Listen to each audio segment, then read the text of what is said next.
Hello दोस्तों, class 10th में कल हिंदी का पेपर है तो हिंदी की ग्रामर में आपको समझा रहा हूँ, तो उसको एक बार जरूर देख लीजिएगा। आपके ग्रामर सॉल्व करने में आपको काफ़ी हेल्प मिलेगी। तो देखिए, मैं भोजराज प्रजापति सर मुस्कान क्लासेस से, तो आप जरूर देखिएगा और खुश रहिएगा और टेंशन नहीं लेनी है और पेपर आपको बढ़िया ध्यान से करके आना। तो देखिए, ग्रामर में क्लास 10th में पहले नंबर ले रहा हूँ मैं संख्या। जो किसी व्यक्ति, वस्तु, जाति आदि का बोध कराती है उसे हम संज्ञा कहते हैं। जो किसी व्यक्ति, वस्तु, जाति आदि का बोध कराती है उसे हम संज्ञा कहते हैं। Simple question. और संज्ञा 3 प्रकार की होती है। सिंपल क्वेश्चन भी आ सकता है। संज्ञा 3 प्रकार की होती है।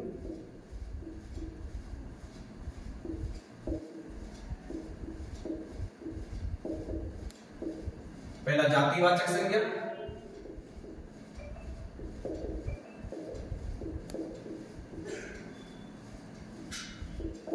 व्यक्तिवाचक,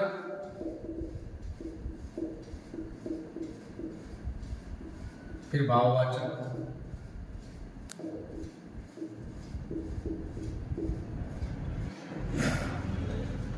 इनका देखना जरूरी है। उसके बाद में सेकंड नंबर में ले रहा हूं सर्वनाम।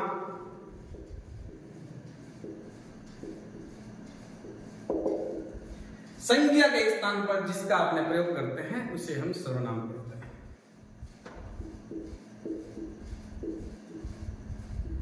संज्ञा के स्थान पर जिसका प्रयोग करते हैं उसे सर्वनाम कहते हैं। और ये 6 प्रकार का होता है।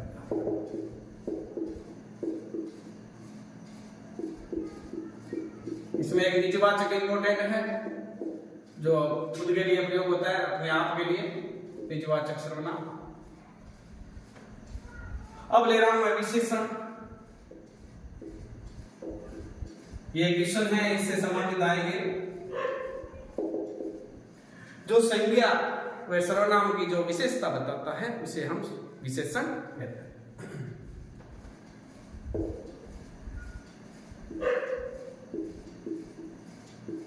संज्ञा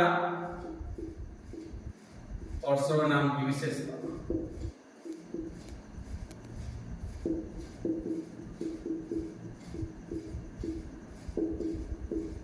ये 4 प्रकार के होते हैं, ध्यान रखना। अब ले रहा हूं मैं उपसर्ग। जो शब्द किसी शब्द के पहले लगकर, जो शब्दांश किसी शब्द के पहले लगकर उसके अर्थ में परिवर्तन कर देता है उसे हम उपसर्ग कहते हैं। शब्द के पहले लगकर, शब्द के पहले लगकर अर्थ में परिवर्तन, अर्थ में चेंज परिवर्तन। जैसे देखिए, प्रत्येक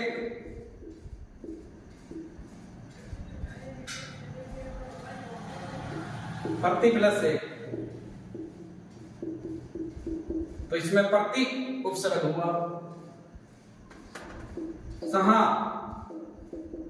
सम प्लस हा, सम हलंत है, ये उपसर्ग हुआ। और संस्कृत में 22 उपसर्ग होते हैं, पूछते हैं तो।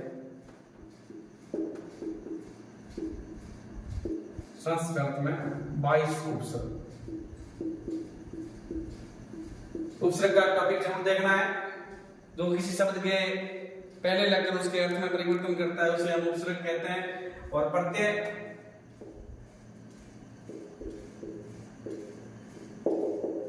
शब्द के बाद में लगकर, शब्द के बाद में लगकर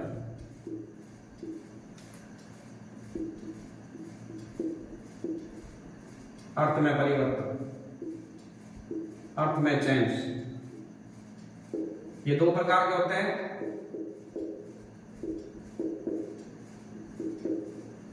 कृत प्रत्यय और तद्धित प्रत्यय। कृत प्रत्यय धातु में जोड़े जाते हैं और ये संज्ञा में जोड़े जाते हैं। तो देखिए, जैसे लुटेरा, लूट प्लस एरा, लूट प्लस एरा, तो इसमें एरा प्रत्यय लगा है। जैसे सामाजिक, समाज प्लस एक,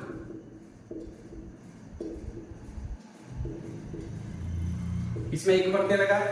अब मैं ले रहा हूं संधि, हर टॉपिक ले रहा हूं, शॉर्ट में ले रहा हूं, आप जरूर देख लीजिएगा।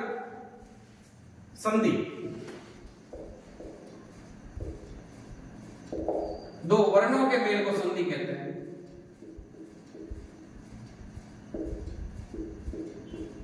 मेल को संधि। और संधि तीन प्रकार की होती है, स्वर संधि, व्यंजन संधि और विसर्ग संधि, तीन प्रकार की होती है।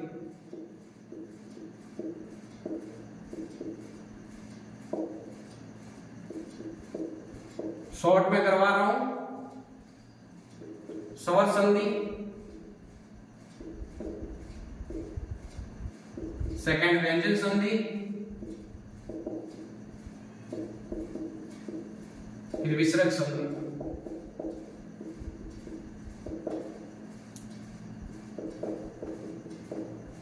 अब देखिए स्वर संधि जो है, स्वर संधि के 5 भेद है, दीर्घ संधि, गुण संधि, वृद्धि संधि, यण संधि और अयादि संधि। पहला ले रहा हूं स्वर संधि।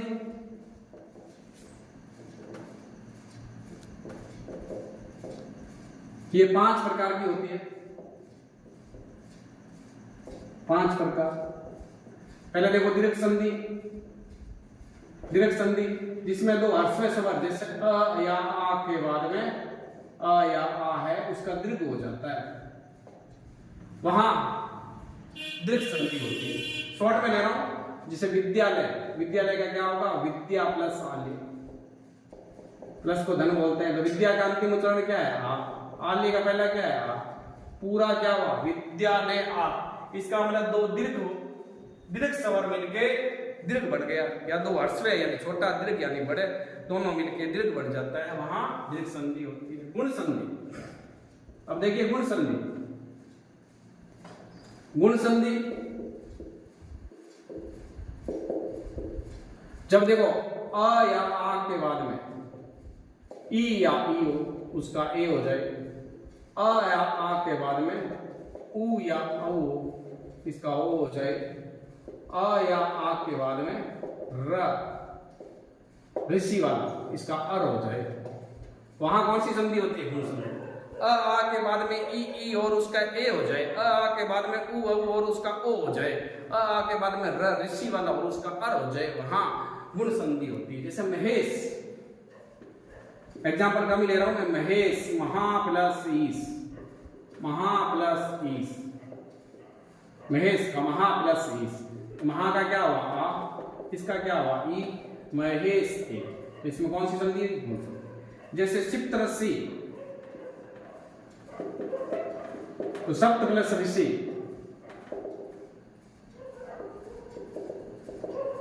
तो अ के बाद में र, इसका अर हुआ, तो ये होगी गुण संधि।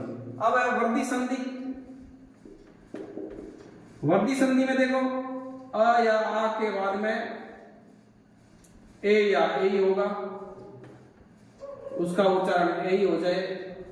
अ या आ के बाद में ओ या औ होगा, इसका औ हो जाए, तो वहां आपके वृद्धि संधि होती है। जैसे एक प्लस एक का अंतिम उच्चारण क्या हुआ, इसका क्या हुआ, ए, तो क्या हुआ टोटल ए। अब यण संधि इंपॉर्टेंट है। यण संधि, यदि ई उ औ और र के बाद अन्य भिन्न असमान स्वर आए, उसका परिवर्तन य व र में हो जाता है। ई बड़ी, उ औ और र, और परिवर्तन हो जाता है य व र। वहां ई उ औ और र के बाद में य व र आए, उच्चारण य व र में हो। जैसे स्वागत का होगा सु प्लस आगत, तो सु का क्या हुआ उ, आगत का क्या हुआ, आगत का असमान स्वर है, तो स्वागत व। अब है आपके अयादि संधि।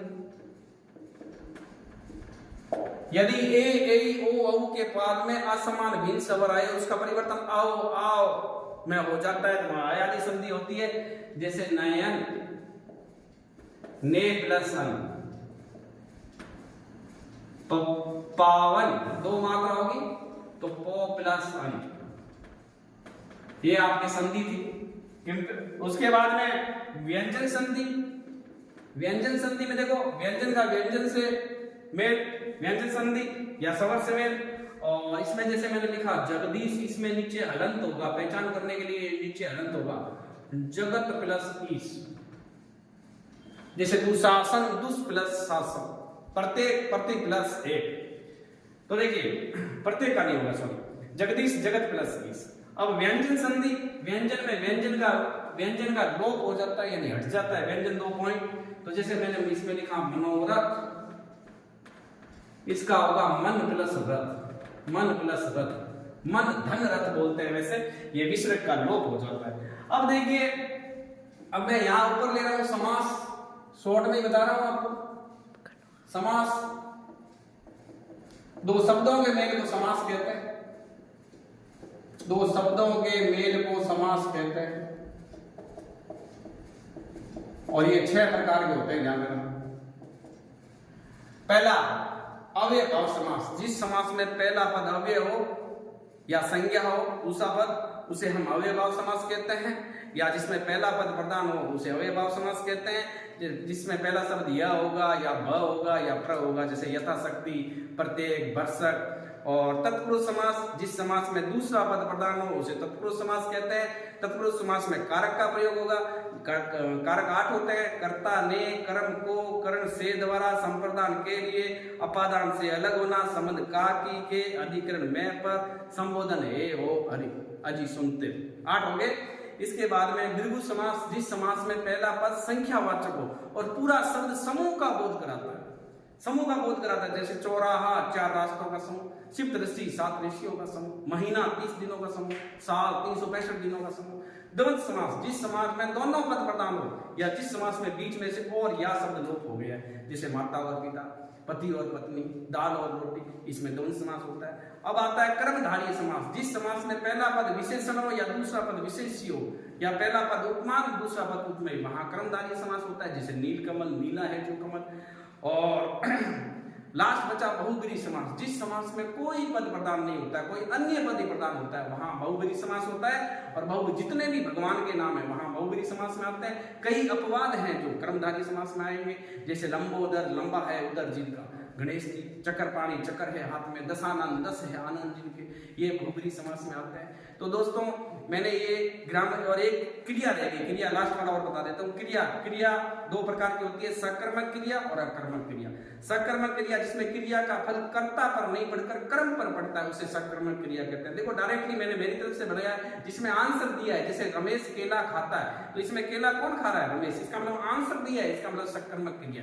अकर्मक क्रिया जिसमें क्रिया का फल कर्म पर नहीं पड़कर कर्ता पर पड़ता है, वहां आपको अकर्मक क्रिया है। इसमें आंसर दिया हुआ ही नहीं, जैसे केला रमेश खाता है, तो रमेश क्या खाता है ये क्लियर नहीं है, तो वहां अकर्मक क्रिया है। तो दोस्तों मैंने हिंदी की ग्रामर शॉर्ट में बताई है। आपको मेरी ये क्लास पसंद आए तो जरूर इसको लाइक करें, सब्सक्राइब करें। हिंदी का कल पेपर है और पेपर को ध्यान से करें, नींद 6 घंटे पूरी लें और पूरा शॉर्ट में रिविजन लगा के रहे। मैं Bhojraj Prajapati sir, Muskan classes, thank you.